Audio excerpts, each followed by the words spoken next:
الحمد لله الذي لا إله إلا هو له الملك وله الحمد وإليه ترجعون يحيي ويميت وهو على كل شيء قدير وإذا أراد إذا قضى شيئا فإنما يقول له كن فيكون يعلم ما ينزل من السماء وما يخرج منها وما يعرج فيها وإليه ترجع الأمور فنشهد أن لا إله إلا الله وحده لا شريك له ونشهد أن سيدنا وسندنا ونبينا محمدا صلى الله عليه وسلم فصلى الله تعالى عليه وعلى آله وأزواجه وذريته وأهل بيته وأحبابه وأصحابه الأجمعين إلى يوم القيامة. أما بعد، عباد الله، توبوا إلى الله وادخلوا في السلم كافة ولا تتبعوا خطوات الشيطان إنه لكم عدو مبين ولتنظر نفس ما قدمت لغد واتقوا الله إن الله خبير بما تعملون. عباد الله،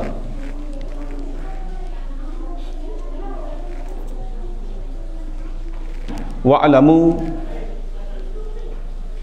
أن الشكر يزيد نعمة الله على عبده كما قال تعالى لئن شكرتم لأزيدنكم ولئن كفرتم فإن عذابي لشديد. وقال رسول الله صلى الله عليه وسلم أن يحدثوا بنعمة الله الشكر وتركها كفر فمن لا يشكر في القليل لا يشكر في كثير ومن لم يشكر الناس لم يشكر الله.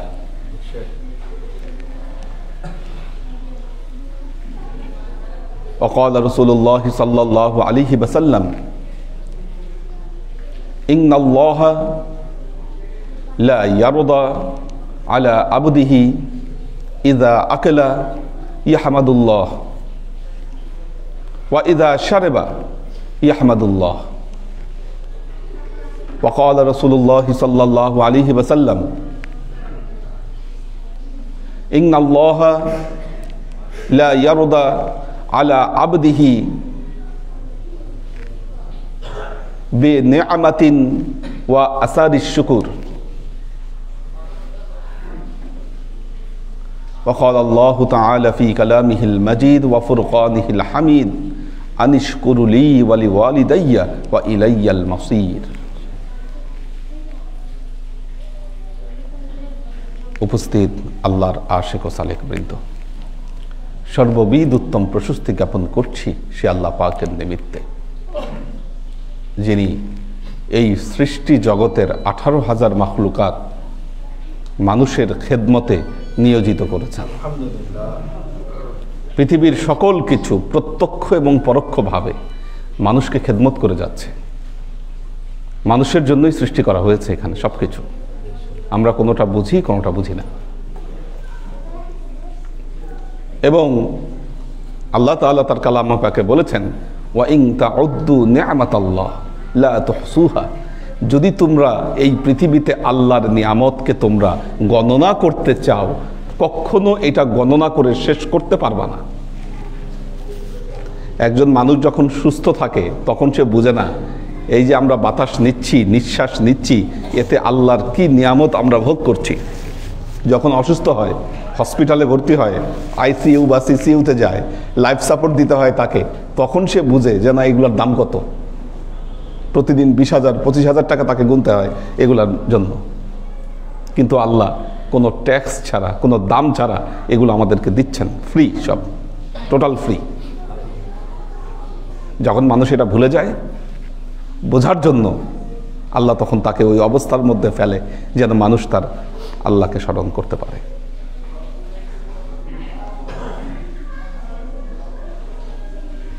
তো এবং এই জন্য আল্লাহ তাআলা তার কালামে পাকে নির্দেশ দিয়েছেন, ওয়া আম্মা বিনিআমাতি, তোমরা আল্লাহর যে এই নিয়ামত, এই নিয়ামতের বর্ণনা মানুষের কাছে প্রকাশ করো, ফাহাদ্দিস, প্রকাশ করো। ওয়াকালা রাসূলুল্লাহ সাল্লাল্লাহু আলাইহি ওয়াসাল্লাম, আল্লাহর নবী বলেছেন, আইয়ুহাদ্দিসু বিনিআমাতিল্লাহ শুকরুন, আল্লাহর এই নিয়ামতের বর্ণনা করা, তাকে যে নিয়ামত দিয়েছে এটাতে সন্তুষ্ট থাকা এবং এটার বর্ণনা করা, এটা হলো শুকর। ওয়া তারকুহা কুফরুন, আর এই বর্ণনা, এটাকে ছেড়ে দেওয়া, এটাই হলো বান্দার জন্য কুফরি। মান লা ইয়াশকুরু কালিলান, যে ব্যক্তি অল্পতে শুকরিয়া আদায় না করে, ওই ব্যক্তি কখনো বেশি পাইলেও শুকরিয়া আদায় করে না। লা ইয়াশকুরুনা ফি কাসীর, সে কখনো বেশি পাইলেও সে শুকরিয়া আদায় করতে পারে না। আবার যে ব্যক্তি মানুষের কাছে শুকরিয়া আদায় না করতে পারে, সে ব্যক্তি আল্লাহর কাছেও শুকরিয়া আদায় করতে পারে না। আল্লাহর আশিক ও সালেক বৃন্দ, এই শুকরিয়ার 3টি পর্যায় আছে, 3টি পর্যায়। এক হলো, ধরেন আপনাকে আল্লাহ কোনো একটা জিনিস দিয়েছেন। আমাদের দেখবেন অনেকেরই হয়, কেউ কাউকে কিছু গিফট করলো, না আর একটু এরকম হলে আর একটু ভালো হইতো জিনিসটা, অথবা মৌখিকভাবে সে বলছে না আমার পছন্দ হয়েছে, কিন্তু মনে মনে আসলে পছন্দ হয় নাই, মনে মনে পছন্দ হয় নাই। শুকরিয়ার 3টা পর্যায়। এক হচ্ছে অন্তর থেকে আল্লাহর প্রতি সন্তুষ্টি প্রকাশ করতে হবে যে না আল্লাহ আমি সন্তুষ্ট। এখন বলবেন হুজুর আমার অন্তরে তো হাত নাই, আমার একটা জিনিস পছন্দ না হইলেও আমি কেমনে শুকরিয়া আদায় করব? পছন্দ হচ্ছে না কেন? আপনার মধ্যে আসলে ডিস্টার্ব আছে, এই জন্য পছন্দ হচ্ছে না, আপনার অভ্যাস খারাপ হয়ে গেছে। তো অভ্যাস খারাপ হয়ে গিয়েছে বলেই আপনার পছন্দ হচ্ছে না, আপনার অল্পে তুষ্টি নাই, কানাআত এই বিষয়টা আপনার মধ্যে নাই, দেখে আপনি সন্তুষ্ট হতে পারছেন না। প্রথমে হলো অন্তরের সন্তুষ্টি, দ্বিতীয় হলো মৌখিক স্বীকৃতি। মৌখিক স্বীকৃতি আলহামদুলিল্লাহ। وقال رسول الله صلى الله عليه وسلم, আল্লাহর নবী বলেছেন, ইন্নাল্লাহা লা ইয়ারদা আলাল আবদ, নিশ্চয়ই আল্লাহ তাআলা তার বান্দার উপরে অত্যন্ত খুশি হন, রাজি হন যখন সে কোনো কিছু খায় আর খাওয়ার শুকরিয়া হিসাবে আল্লাহর প্রশংসা করে। কোনো কিছু খায়, খাওয়ার শুকরিয়া হিসাবে আল্লাহর প্রশংসা করে, বলে আলহামদুলিল্লাহ। কি আল্লাহ খুশি হয় সেই বান্দার উপর। এবং যখন কোনো কিছু পান করে, ওয়াইয়াশরিবু, যখন কোনো কিছু পান করে তখন কি করে? আল্লাহর শুকরিয়া আদায় করে, ইয়াহমেদুল্লাহ, আল্লাহর হামদনাদ জ্ঞাপন করে, বলে আলহামদুলিল্লাহ। তখন আল্লাহ বান্দার উপর খুশি হয়। আমরা কি করি? আল্লাহর প্রশংসা তো দূরের কথা, খাবারে কত মানে খাবারের ত্রুটি বিচ্যুতি কি আছে কি ওইটা নিয়ে গবেষণা আগে করি। এটা কি তেল বেশি হয়েছে না ঝাল কম হয়েছে? হ্যাঁ, ভাত খাইলে চাউল কি মোটা চাউলের না চিকন চাউলের? পোলাও রান্না করলে কি শক্ত হয়েছে না নরম হয়েছে? এই বদনাম আগে আগে দেখি যে এটার মধ্যে কি দোষ ত্রুটি আছে।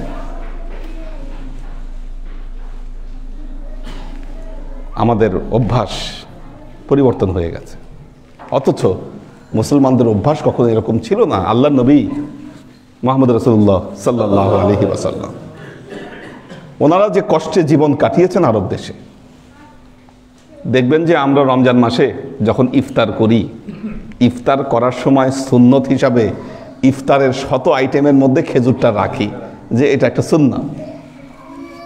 কিন্তু আল্লাহর নবী তো ইফতার করছেন ওই একটা খেজুর দিয়ে অথবা এক টুকরা রুটি দিয়ে। মারাত্মক ব্যাপার, ইফতারই ছিল ওইটা।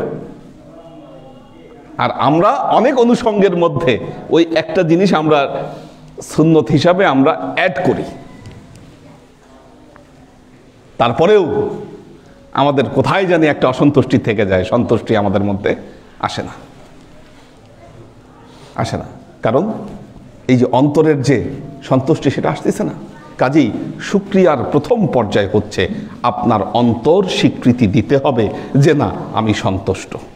খালি অন্তর সন্তুষ্টি করলে হবে না, মুখে সেটাকে স্বীকৃতি দিতে হবে। আপনাকে বলতে হবে যে না আলহামদুলিল্লাহ, সুবহানাল্লাহ, যেটাই বলেন আমরা আল্লাহ নবী শিখিয়েছেন আলহামদুলিল্লাহ হামদনাদ জ্ঞাপনের মাধ্যমে আলহামদুলিল্লাহ।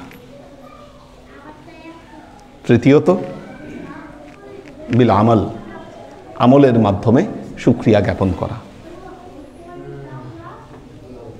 আল্লাহ নবী ভালো কিছু হলে বড় কিছু হলে সেজদা দিতেন, শুকরিয়া সেজদা আদায় করতেন।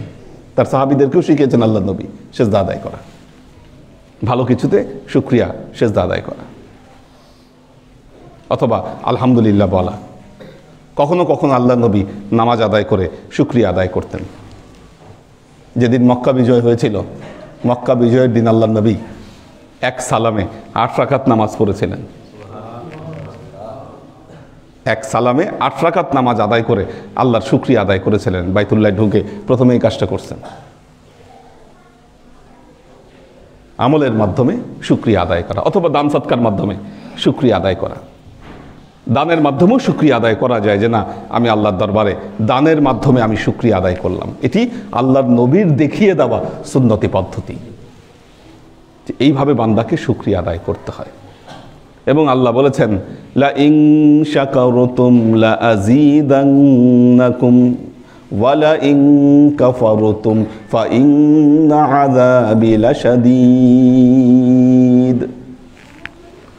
আল্লাহ বলছেন লা ইন শাকারতুম, যদি তোমরা শুকরিয়া আদায় করো, লা আযীদান্নাকুম, আমি আল্লাহ অবশ্যই অবশ্যই এই শুকরিয়াকে, তোমাদের এই জিনিসটাকে আমি আরো বৃদ্ধি করে দিব।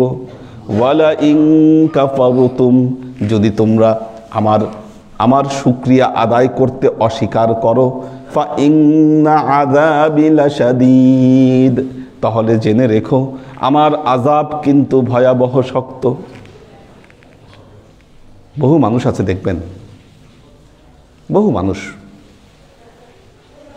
আল্লাহর নিয়ামত পায়, আল্লাহ তাকে অসংখ্য নিয়ামত দান করে, কিন্তু যখন সে নিয়ামত পায় দুঃখজনকভাবে সে আল্লাহকেই ভুলে যায়। শুকরিয়া আদায় তো দূরের কথা, শুকরিয়া আদায় তো দূরের কথা, ইবাদত বন্দেগী ছেড়ে দেয়, ইবাদত বন্দেগী ছেড়ে দেয়। এরা ভ্রান্ত হয়ে ঘুরে বেড়াচ্ছে, এরা ভ্রান্ত হয়ে ঘুরে বেড়াচ্ছে। দেখবেন বহু ধনী মানুষ, এক সময় আল্লাহ তার হাতে সম্পদ দিয়েছিল, কি আস্তে আস্তে সে সব নষ্ট করেছে, নষ্ট করেছে সে। কাজেই আল্লাহর আশিক ও সালেক বৃন্দ, বান্দার গুরুত্বপূর্ণ দায়িত্ব হচ্ছে শুকরিয়া আদায় করা। ওয়াকাল রাসূলুল্লাহ সাল্লাল্লাহু আলাইহি ওয়াসাল্লাম, আল্লাহ নবী এও বলেছেন, আল্লাহ যখন কোনো বান্দাকে কোনো নিয়ামত দান করেন, কোনো নিয়ামত দান করেন, আল্লাহ দেখতে চান যে এই নিয়ামতের কোনো আসার, এই নিয়ামতের কোনো বহিঃপ্রকাশ, কোনো ফলাফল বান্দার ভেতর থেকে প্রকাশ হচ্ছে কিনা, এটা আল্লাহ বান্দার দিকে অবলোকন করেন। কি করে বান্দা দেখি।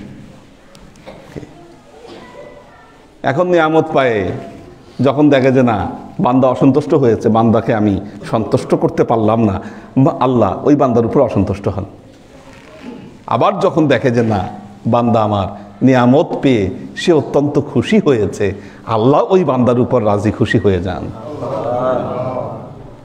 শুকরে নিয়ামত নিয়ামত আশরা আফজুন কুনাত, কুফরে নিয়ামত আজকাফাত বীরুন কুনাত। নিয়ামতের শুকরিয়া আদায় করলে আল্লাহ সেই নিয়ামতকে আরো বাড়িয়ে দিবেন, আর নিয়ামতের কুফরি করলে আল্লাহ সেই নিয়ামতকে আরো কমিয়ে দিবেন। আল্লাহর আশিক ও সালেক বৃন্দ, সর্বপ্রথম শুকরিয়া আদায় করতে হবে কার? আল্লাহর। বান্দা কোনো একটা কল্যাণের অধিকারী হয়েছে, সর্বপ্রথম শুকরিয়া আদায় করতে হবে আল্লাহর। আল্লাহ যে আপনাকে জীবন দিয়েছেন, শ্বাস প্রশ্বাস গ্রহণ করছেন, সুস্থ শরীরে হাঁটা চলাফেরা করছেন, এই জন্য তো প্রত্যেকটা মানুষের প্রতিনিয়ত আল্লাহর দরবারে শুকরিয়া আদায় করা উচিত। শুকরিয়া, প্রথম নিয়ামত হচ্ছে শুকরিয়া হচ্ছে আল্লাহর। তা আল্লাহর শুকরিয়া কিভাবে আদায় করবেন? তার ইবাদত বন্দিগি এবং এতাআতের মাধ্যমে হচ্ছে এই শুকরিয়া। আল্লাহর শুকরিয়া আদায় করতে হবে তার ইবাদত এবং তার এতাআতের মাধ্যমে, এটাই আল্লাহর শুকরিয়া। এখন আপনি দাবি করেন আমি আল্লাহর অনেক শুকরিয়া আদায় করি, এই 5 ওয়াক্ত নামাজই আপনার ঠিক নাই, কেমন শুকরকারী আপনি বলেন? কি আপনি দাবি করেন হ্যাঁ আমি আল্লাহর শুকরিয়া আদায় করি, অথচ আপনি আপনার সম্পদের যাকাত ঠিক মতো আপনি দেন না, আপনি এতাআত করেন না, কিসের শুকরিয়া আদায় করেন আপনি? আপনি দাবি করেন আমি আল্লাহর শুকরিয়া আদায় করি, কিন্তু আল্লাহ আপনাকে ধন সম্পদ দেওয়ার পর আপনি শরাব খাওয়া শুরু করছেন, বলেন এটা কিসের শুকরিয়া? কি এতাআত কোথায়? আপনি মাসিয়াতের মধ্যে লিপ্ত। এটা শুকরিয়া নয়, কোনোদিন শুকরিয়া নয়। আপনি যতই বলেন মুখে যে না আমি শুকরিয়া আদায় করি, এটাতে আল্লাহর শুকরিয়া আদায় করা হবে না। কাজেই যে বান্দারা, মনে রাখবেন, শরীয়তের হুকুম আহকাম যারা পালন করছেন না, তারা কোনোভাবেই শুকরকারী নয়।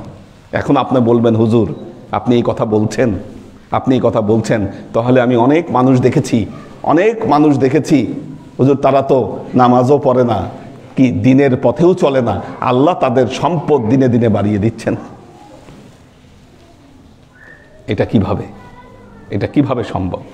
দেখুন আল্লাহ তাআলাও কোরআনে পাকে মুমিনদেরকে এটা আল্লাহ সতর্ক করেছেন, কি লা ইয়াগুররান্নাকা তাকাল্লুবুল্লাযীনা কাফারু ফিল বিলাদ মাতাউন কালিলুন সুম্মা মাআওয়াহুম জাহান্নাম ওয়া বিসাল মাসীর। আল্লাহ বলছেন যে যারা ধনাঢ্য ব্যক্তি, পৃথিবীতে তাদের শন শৌকত আল্লাহ বাড়িয়ে দিচ্ছে, এটা দেখে তোমরা যেন ধোঁকায় না পড়ো। কেন? মাতাউন কালিলুন, তারা সামান্য মাতা, দুনিয়ার সামান্য কিছু ভোগ বিলাস আল্লাহ তাদেরকে দিয়েছে, কালিল, এটা খুব অল্প। তারপর কি হবে? সুম্মা মাওয়াহুম জাহান্নাম, এরপর তাদের স্থান হবে জাহান্নাম। আল্লাহ তাদেরকে জাহান্নাম দিবে বলেই তাদের যত ভালো আমল, এই ভালো আমলের পুরস্কার তাদেরকে টাকা পয়সা দিয়ে দিচ্ছে পৃথিবীতে। এটা মাতাউন কালিল সুম্মা মাওয়াহুম জাহান্নাম, এরপর এদের স্থান হবে জাহান্নাম, ওয়াবিসাল মাসির, এটা কতই না খারাপ জায়গা।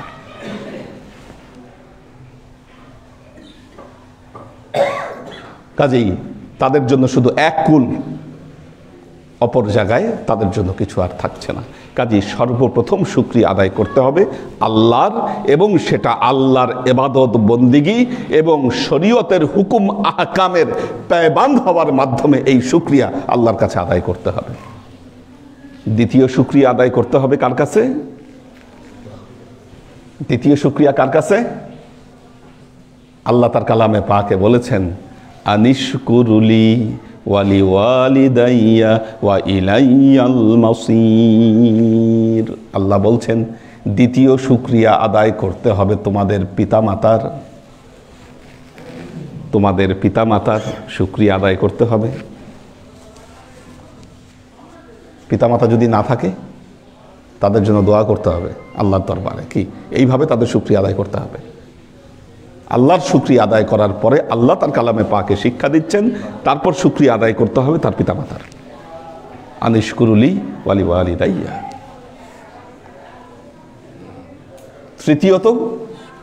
তৃতীয় পর্যায়ে যারা আপনাকে উপকার করছে পৃথিবীতে, কি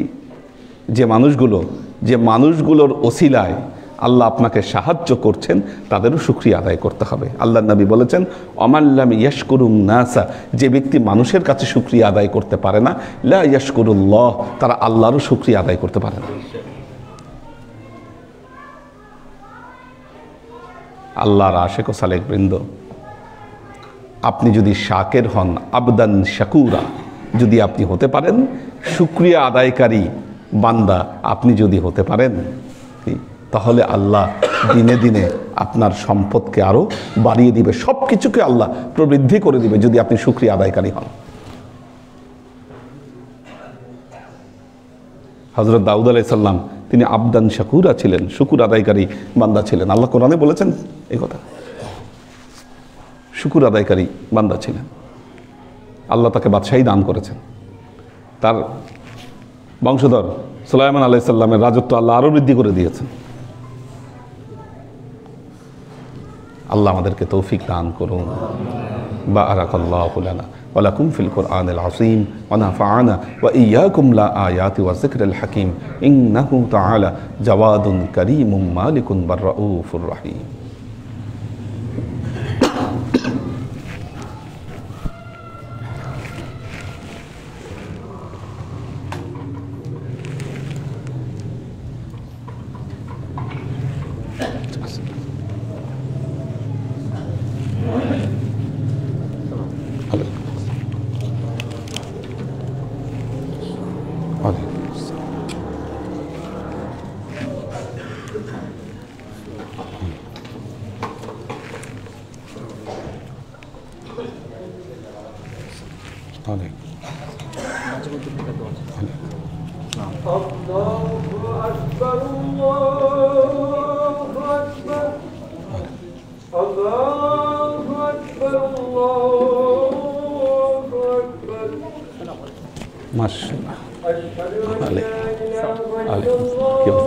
আজকে মিটিং আছে, শুকরিয়া তওবা করছি আর কি, দেখলাম আদায় আল্লাহ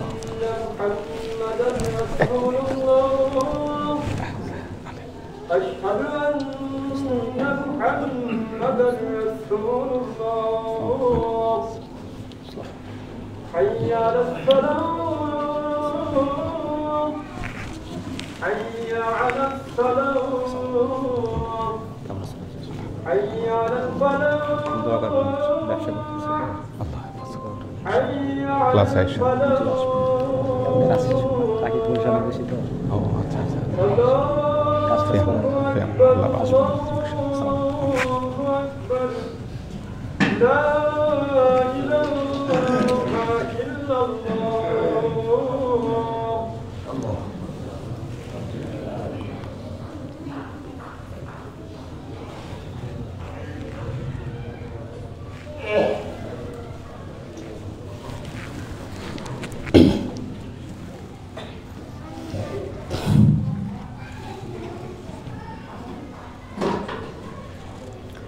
আলহামদুলিল্লাহ আলহামদুলিল্লাহিল্লাযী লা শারীকা লাহু লাহুল মুলকু ওয়া লাহুল হামদু ওয়া ইলাইহি তুরজাউন। ইহয়ী ওয়া ইউমীতু ওয়া ইযা আরাদা قضى أمرا فإنما يقول له كن فيكون. وجعل لعبد عجلا فإذا جاء أجلهم لا يستأخرون ساعة ولا يستقدمون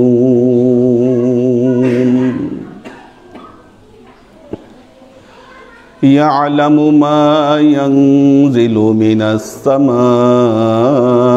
وما يخرج منها وما يعرج فيها وإليه ترجع الأمور فنشهد أن لا إله إلا الله وحده لا شريك له ونشهد أن سيدنا وسندنا ونبينا محمدا صلى الله عليه وسلم فصلى الله تعالى عليه وعلى آله وأزواجه وذريته وأهل بيته وأحبابه وأصحابه الأجمعين إلى يوم القيامة.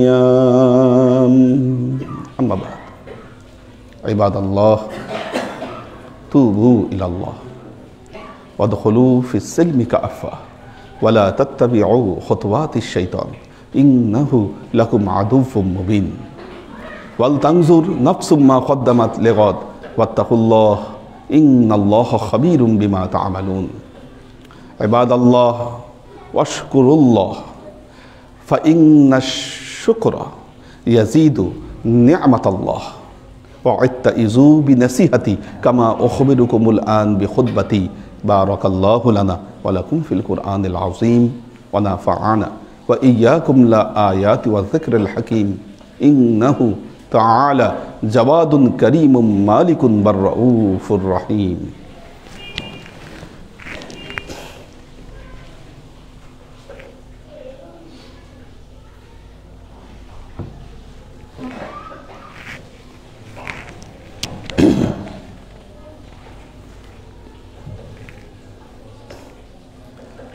الحمد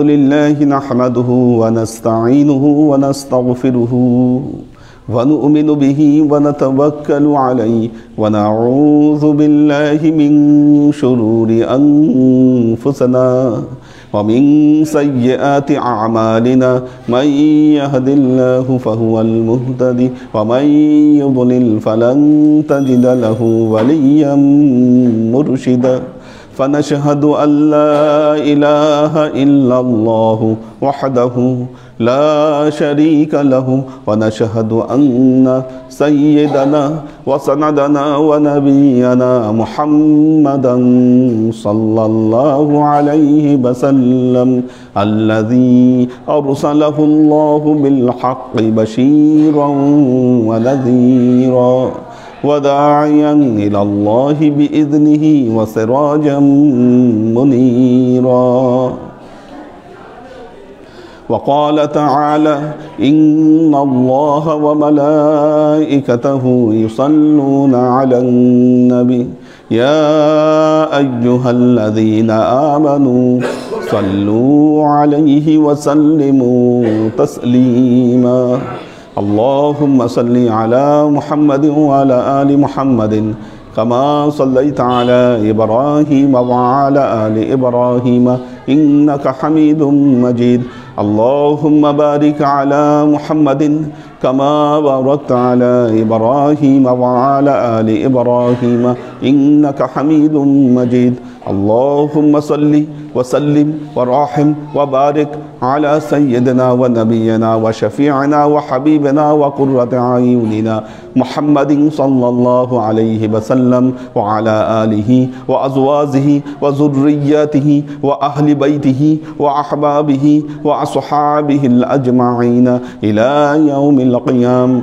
خصوصا على صاحب الصدق آمر المؤمنين أبي بكر الصديق رضي الله تعالى عنه وعلى صاحب العدل والإحسان آمر المؤمنين عمر بن الخطاب رضي الله تعالى عنه وعلى صاحب الحياء والإيقان آمر المؤمنين عثمان بن عفان رضي الله تعالى عنه وعلى صاحب الحلم والعلم والعرفان آمر المؤمنين علي بن أبي طالب رضي الله تعالى عنه وعلى تمام العشرة المبشرات والتابعين المهديين اللهم اهد أئمة المسلمين إلى سنة رسول الله صلى الله عليه وسلم اللهم اغفر أئمة المسلمين مغفرة ظاهرة وباطنة اللهم أعز الإسلام والمسلمين اللهم أت أئمة المسلمين فلاحا